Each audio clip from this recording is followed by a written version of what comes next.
Welcome back to another brand new episode of English Wave, the podcast where we help you surf through the ocean of the English language without drowning in grammar books. I'm Lily. And I'm Ethan. We are absolutely thrilled to have you here with us today. Whether you are listening to us while driving to work, washing the dishes, walking your dog, or just relaxing in your bed, thank you for tuning in. Today, Lily, we need to address a major crisis in the English learning community. It is a silent epidemic. Wow, a silent epidemic. That sounds incredibly dramatic, Ethan. What on earth are you talking about? I am talking about the robot syndrome. Ah, the robot syndrome. Yes, I know exactly what you mean. Let me give you an example. Listeners, pay close attention. Lily, how are you today? I am fine, thank you. And how are you doing on this fine morning? Oh gosh, please stop. My ears are bleeding. You sound like an old desktop computer from 1995 trying to connect to the internet. Exactly. And that is exactly how thousands of students sound when they travel to an English-speaking country or when they talk to a native speaker online. They say everything perfectly according to the textbook, but they lose all human warmth. They sound like robots.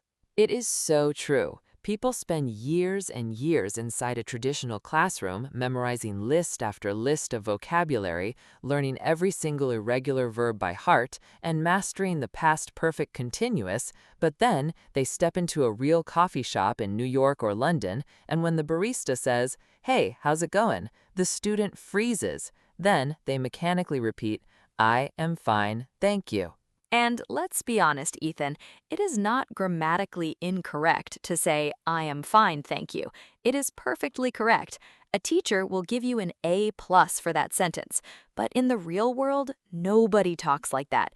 It feels incredibly stiff, formal, and distant.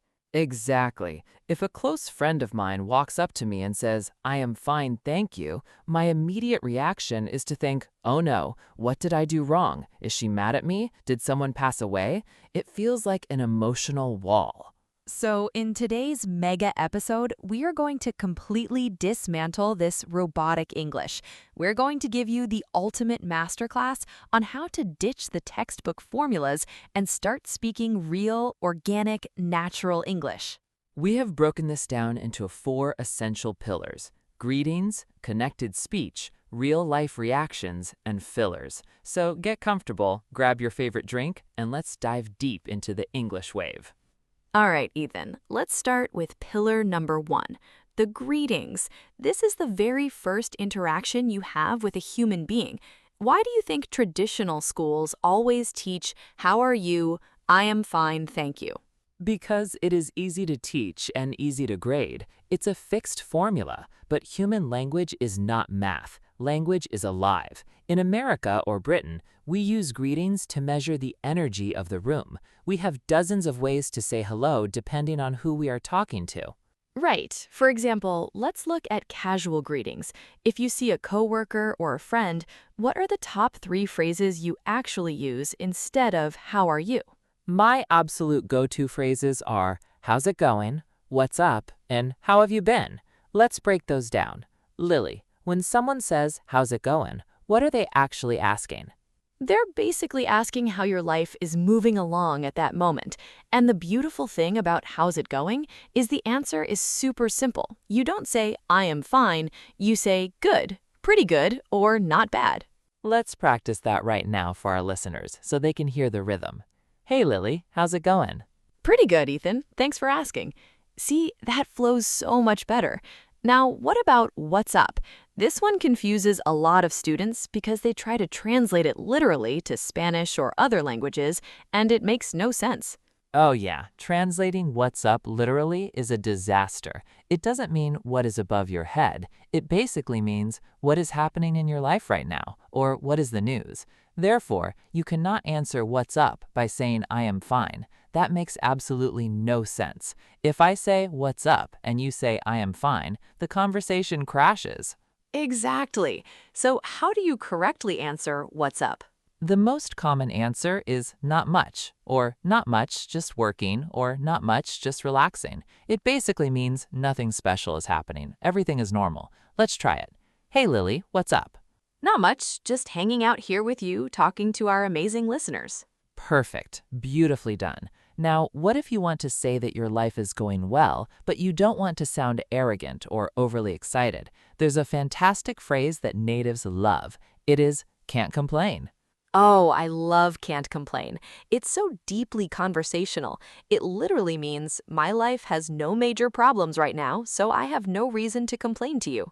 Exactly. Let's do a quick comparison. Robot versus human.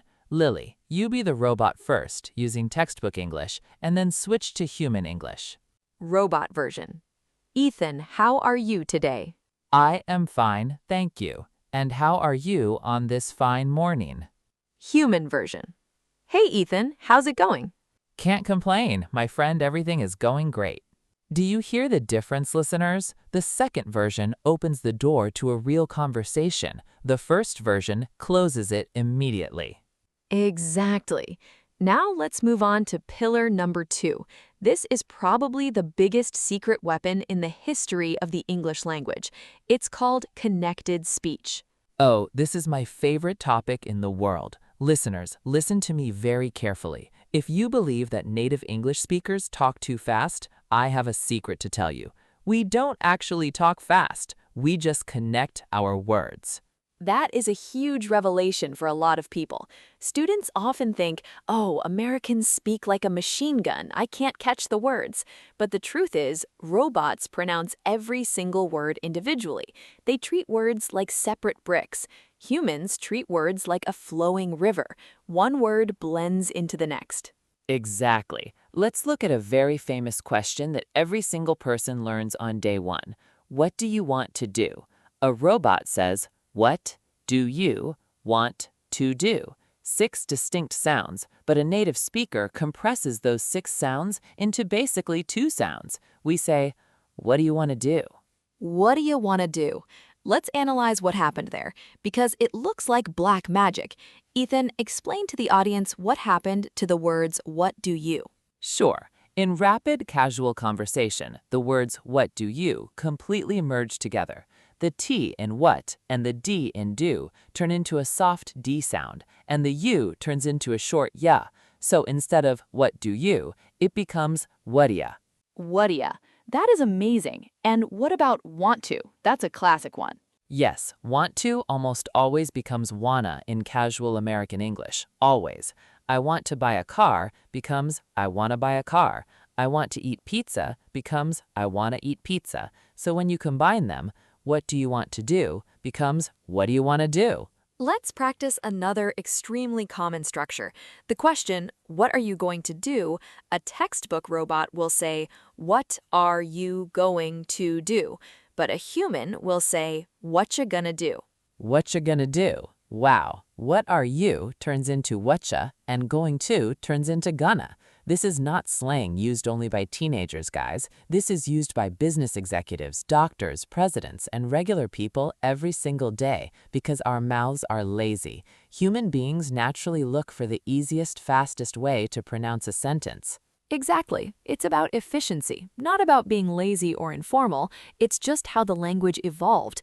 Let's look at another giant contraction, have got to, or got to, which turns into gotta. Right. If you're at a party or a meeting and you need to leave because it's late, a textbook says, I have got to go now. A robot says, I must leave now. But a real person stands up and says, all right, guys, I gotta go, or I gotta run. I gotta run. That sounds so natural and active. Let's do a comprehensive role play using these 3 massive connections, want to, gonna, and gotta. I'll play a robot tourist who arrives at an airport, and Ethan will play a regular local guy. Listeners, notice the massive contrast. Scenario: at the airport. Excuse me, sir, what do you recommend that I do in this city? I am going to stay here for 1 week, and I have got to find a good hotel. Hey, welcome to the city. Well, what do you want to do first? If you're gonna stay for a week, you definitely gotta check out downtown. There are tons of great hotels there. Wow, Ethan, if I'm a student who only studied textbook English, I would be totally lost listening to you. But if I understand connected speech, I can reply instantly. This is why learning this is a double benefit. It improves your speaking, but more importantly, it unlocks your listening comprehension. Now, let's move on to pillar number 3, real-life reactions. Robots do not have feelings. Therefore, robot English has no emotional color. This is a huge issue. I see many advanced students who have incredible vocabulary, but when I tell them a story, their reactions are completely dead. For example, if I tell a student, "Oh man, my grandmother is really sick in the hospital," and the student says, "That is very unfortunate. I am sorry to hear that sentence." It feels like a customer service agent reading a script. Exactly. It feels totally cold. In real English, we have specific words and exclamations that show deep empathy, excitement, or frustration. Let's start with bad news. If someone